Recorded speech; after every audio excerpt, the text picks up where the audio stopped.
Genesis chapter 3. Now the serpent was more subtle than any beast of the field which the Lord God had made. And he said unto the woman, Yea, hath God said, Ye shall not eat of every tree of the garden?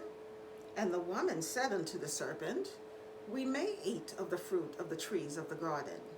But of the fruit of the tree which is in the midst of the garden, God hath said, Ye shall not eat of it, neither shall ye touch it, lest ye die. And the serpent said unto the woman, Ye shall not surely die. For God doeth know that in the day ye eat thereof, then your eyes shall be opened, and ye shall be as gods, knowing good and evil.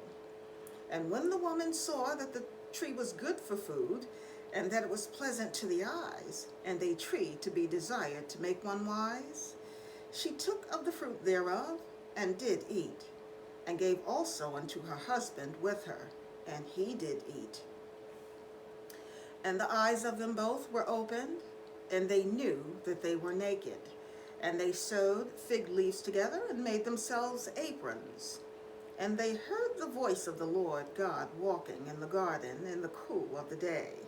And Adam and his wife hid themselves from the presence of the Lord God amongst the trees of the garden. And the Lord God called unto Adam, and said unto him, Where art thou? And he said, I heard thy voice in the garden, and I was afraid because I was naked, and I hid myself. And he said, Who told thee that thou wast naked? Hast thou eaten of the tree whereof I commanded thee that thou shouldest not eat? And the man said, The woman whom thou gavest to be with me, she gave me of the tree, and I did eat. And the Lord God said unto the woman, What is this that thou hast done? And the woman said, The serpent beguiled me, and I did eat.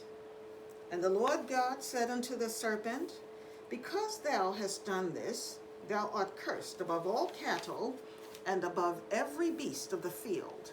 Upon thy belly shalt thou go, and dust shalt thou eat all the days of thy life.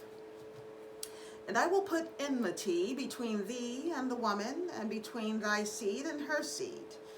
It shall bruise thy head, and thou shalt bruise his heel. Unto the woman he said, I will greatly multiply thy sorrow and thy conception. In sorrow thou shalt bring forth children, and thy desire shall be to thy husband, and he shall rule over thee.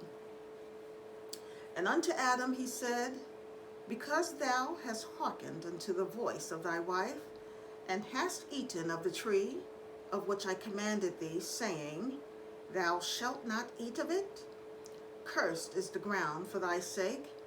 In sorrow shalt thou eat of it all the days of thy life. Thorns also and thistles shall it bring forth to thee, and thou shalt eat the herb of the field.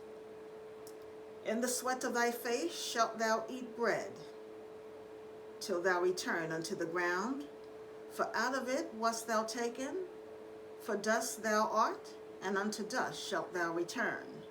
And Adam called his wife's name Eve, because she was the mother of all living.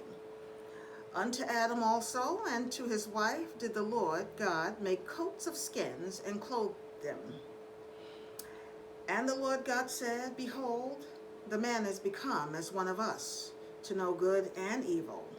And now, lest he put forth his hand, and take also of the tree of life, and eat, and live forever.